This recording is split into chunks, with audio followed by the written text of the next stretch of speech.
Olá, meus irmãos, bem-vindos ao canal Ministério Palavra do Senhor. Vamos dar continuidade ao estudo da Bíblia.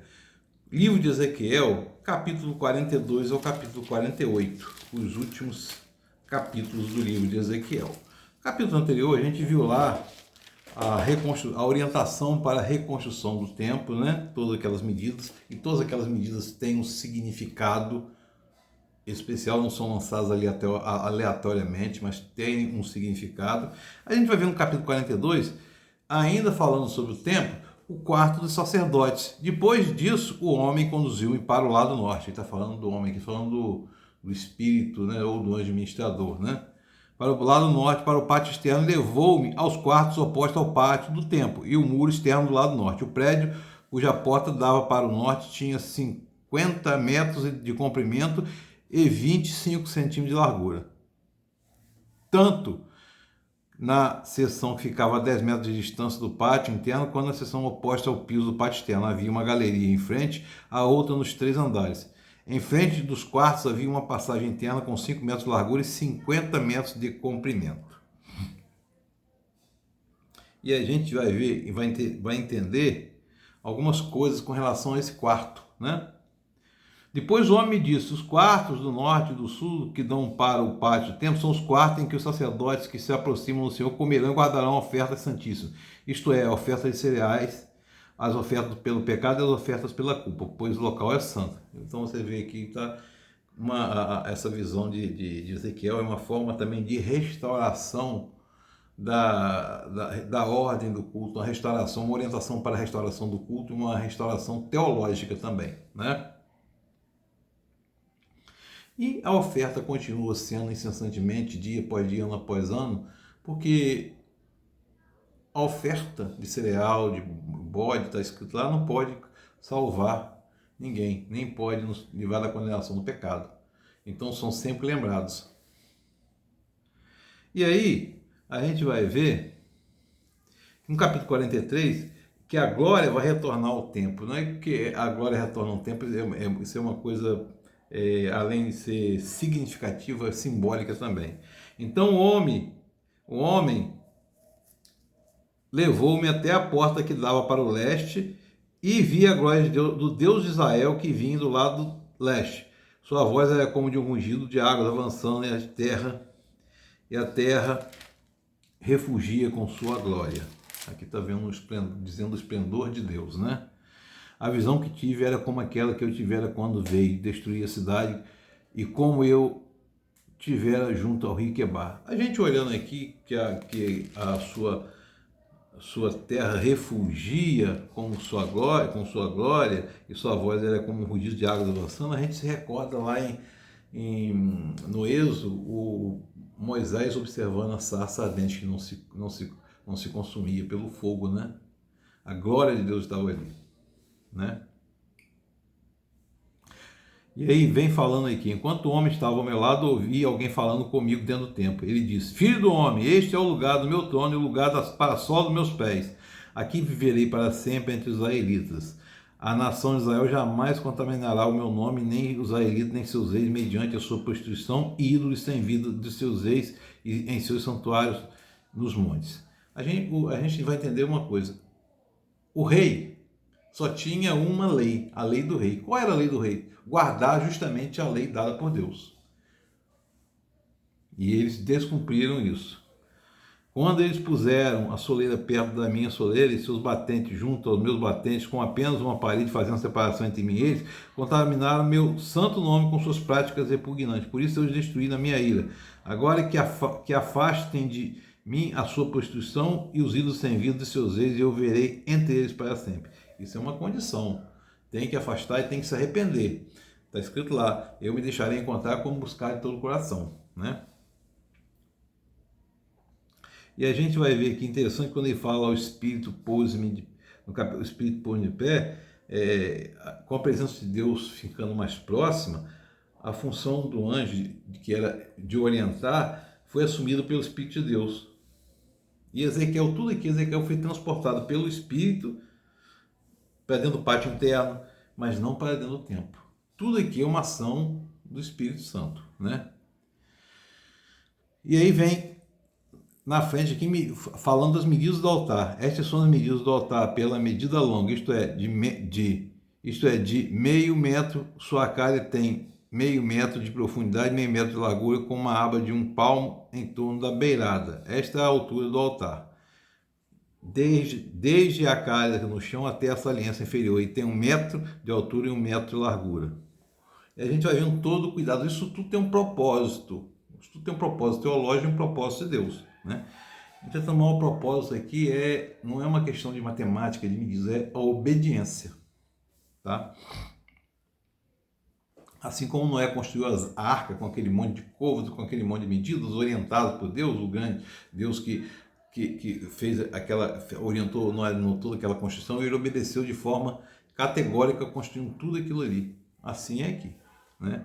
Então ele me diz: filho do homem, assim diz o soberano Senhor, estes são os regulamentos que devem ser seguidos no cerimonial do sacrifício dos holocaustos, da aspersão do sangue no altar, quando for construído. Você deverá dar novilho como oferta aos sacerdotes levitas da família de Zadok. Então, a família de Zadok já seria o sacerdote lá, né?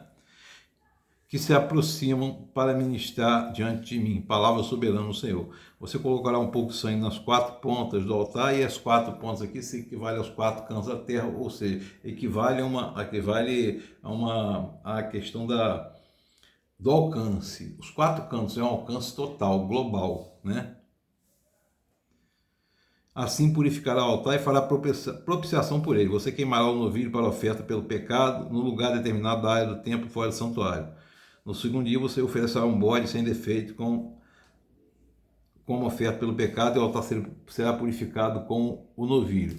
Quando terminar de purificá-lo, ofereça um novilho e um carneiro tirado do rebanho, ambos sem defeito. Ambos sem defeito aqui se refere a Jesus Cristo, que era o Cordeiro Imaculado, impecável e sem defeito, né?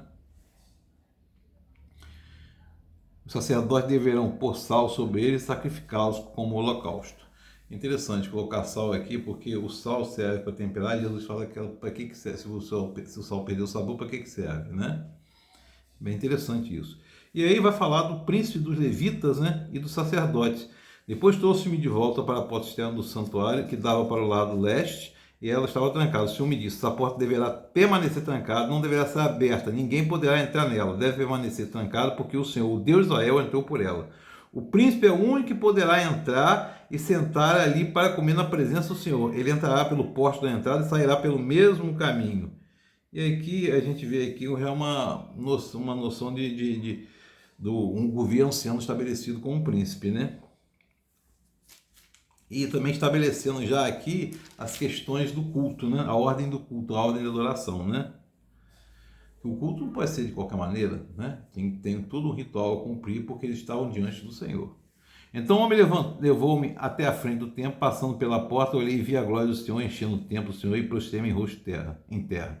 O Senhor me disse: filho do homem, preste atenção, ouça atentamente tudo que eu lhe disser acerca todos os regulamentos relacionados ao templo do Senhor. Preste atenção à entrada do templo e todas as saídas do santuário. Diga à rebelde nação de Israel: assim diz o soberano Senhor, já basta suas práticas repugnantes, ó nação de Israel.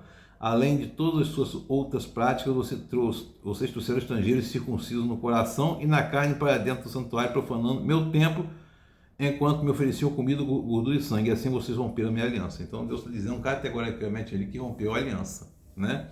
Por causa das práticas repugnantes. Quando fala do estrangeiro aqui, não é porque o estrangeiro não pudesse ter lá, mas o estrangeiro incircunciso não é apenas na questão do prepúcio, na questão, aqui está falando dos homens, né? Mas o circunciso na questão do coração, sem arrependimento. Os sacerdotes levitas e descendentes de Zadok, que fielmente executaram os deveres do meu santuário, quando os israelitas se desviaram de mim, se aproximarão para ministrar diante de mim, estarão diante de mim para oferecer sacrifício de gordura de sangue. E aqui os sacerdotes está colocado aqui que eles executaram fielmente, né? Permaneceram fiéis lá. E ainda fala, e aí vai falar dos levitas, né? Vai falar dos levitas aqui, e ele vai falar assim: eu serei, porque eles não vão receber terra, os levitas não recebem terra, não tem nada. Eu serei a única herança dada aos sacerdotes, vocês não lhe darão propriedade alguma em Israel, eu serei a sua herança. Que coisa maravilhosa isso, meu irmão, minha irmã. Que coisa maravilhosa. E aí vai começar a questão da divisão da terra, né? Porque o povo saiu para o exílio, está voltando, tem que recomeçar a divisão da terra, tal qual a entrada na terra em Canaã, quando Josué entrou na terra em Canaã, né? Houve todas aquelas divisões entre as tribos. Quando vocês distribuírem a terra como herança presente ao Senhor, como distrito sagrado, uma porção da terra de 12,5 km de comprimento e 10 km de largura. Toda essa área será santa, ou seja, é uma área pertencente exclusivamente ao Senhor, dedicada ao Senhor. E ela, a área quadrada no centro, né, que devia ser consagrada ao Senhor. Por que no centro? Porque o Senhor deve ser o centro da nossa vida, sempre. E forma um quadrado perfeito. Um quadrado perfeito tem os 4 lados iguais, com ângulos iguais. E aí a gente entende isso, né? Porque os quatro cantos referem-se outra vez ao alcance da palavra, né? A totalidade, né? Meu irmão, minha irmã. E no capítulo 45 ainda fala: como propriedade da cidade, vocês darão uma terra de 2,5 km e 12 km de comprimento, adjacente à porção sagrada, ela pertencerá a toda a nação de Israel. Ou seja, vai ter uma parte dedicada ao Senhor, uma parte dedicada a toda a nação de Israel. A parte que não tem dono, a parte comunitária, é da nação de Israel, né? E aí vai vir a oferta pelos dias, oferta e os dias sagrados. Essas ofertas sagradas que vocês apresentarão, um cesto de uma arroba de cada barril de trigo, um cesto de uma arroba de cada barril de cevada. A porção prescrita de azeite, medida pelo pote, é 1/10 de pote de cada tonel. Ou seja, que é um dízimo, né, do azeite, né? Que consiste de 10 potes ou um barril, pois 10 potes equivalem a um barril. No 14º dia do primeiro mês, vocês observarão a Páscoa, festa de 7 dias na qual vocês comerão pães sem fermento. O Seder, né? Começa a Páscoa com o Seder, que é a refeição comunitária, né? Guarda todo aquele contexto, recordar outra vez o contexto, comemorar a Páscoa outra vez, né, meu irmão, minha irmã? O capítulo 46 diz assim: assim diz o soberano Senhor, a porta interna do pátio dá para leste ficará trancada nos 6 dias úteis, mas no sábado e no dia da lua nova será aberto. O príncipe vindo do pátio externo entrará pelo pórtico, entrará e ficará junto ao batente. Meu irmão, minha irmã, por que no 7º será aberto? Mas no sábado ficará aberto, porque é o dia do descanso. E o dia de descanso é a porta aberta, significa que o povo tem que ir, naquele contexto lá, à casa do Senhor no 7º dia, para prestar culto, tal quando lá no livro de Êxodo, Deus falou para o faraó através de Moisés: liberte meu povo para que vá e me adore no deserto. Ou seja, aqui é o 7º dia, estabelecendo o 7º dia. O 7º dia é um dia dedicado para a família, dedicado à adoração ao Senhor. Como diz o homem, o sábado foi feito para o homem, não o contrário, né? E aí vocês vão ver no capítulo 47 a questão das águas que saem do templo. Isso é muito significativo também. O homem levou-me de volta à entrada do templo e vi águas saindo debaixo da soleira do templo, indo para leste, pois o templo estava voltado para o oriente. A água descia debaixo do lado do sul do templo, ao sul do altar. E aí, quando fala o homem aqui, é um guia angelical, né, que aparece pela última vez, já que ele terminou a visita ao templo novo que Ezequiel fez em visões, né? Isso tudo aqui é uma visão. Tem que lembrar que isso tudo aqui é uma visão. Então me levou para fora, para a porta norte, conduziu-me pelo lado do palácio até a porta externa que dá para o leste e para a água que fluía do lado sul. O homem para o lado leste, com uma linha de medida na mão, enquanto mediu 500 metros, levou-me pela água que batia no tornozelo, e mediu mais 500 metros, levou-me pela água que chegava ao joelho. Mediu mais 500 metros, levou pela água que batia na cintura. Mediu mais 500 metros, e agora era um rio que não conseguia atravessar, porque a água havia aumentado muito e era profunda, que só se podia atravessar a nada. Era um rio que não se podia atravessar andando. Ele me perguntou: filho do homem, você vê isso? Levou-me de volta então à margem do rio. Quando ali cheguei, vi muitas árvores de cada lado, e ele me disse: essa água flui na direção da região situada a leste, que descia de Arabá, onde encontra o mar. Aqui é uma região, a gente Arabá é uma região árida de Jerusalém, né? E entre Jerusalém e o Mar Morto, tá? Quando deságua no mar, a água ali é saneada. Por onde passar o rio, haverá todo tipo de animais e peixes. Por essa água fui para lá e sanei a água salgada de modo onde o rio fluir, tudo viverá. Ou seja, está falando aqui da água purificada, né? Da água sendo água, aqui está falando da água purificada. Também vai estabelecer as fronteiras da terra, dizendo aqui as fronteiras que vocês devem dividir a terra como herança entre as 12 tribos. E aí, meu irmão, a gente tem que lembrar que dessas 12 tribos, 2 porções são para José, porque a tribo de Levi não tem herança em terra, não recebeu nenhuma. Aí, Efraim e Manassés, filhos de José, foram adotados por Jacó, que eram netos de Jacó, recebeu uma porção de terra cada um, por isso que completa as 12. Muito interessante isso. Distribuam essa terra entre vocês de acordo com as tribos de Israel. E aí vai vir no capítulo 48, tratando toda a divisão nominal na fronteira do norte, Dan, depois vem a tribo de Aze, Manassés, Efraim, Ruben, Judá, descrevendo toda a região aqui, as fronteiras de cada pedaço de terra de cada tribo aqui. Benjamim terá uma porção, esta se estenderá ao lado leste. Simeão margeará o território de Benjamim, fará a fronteira, né? Issacar, Zebulon, Gade, a fronteira do sul de Gade, que vai de Tamar, ao sul das águas de Meribá, Cádiz.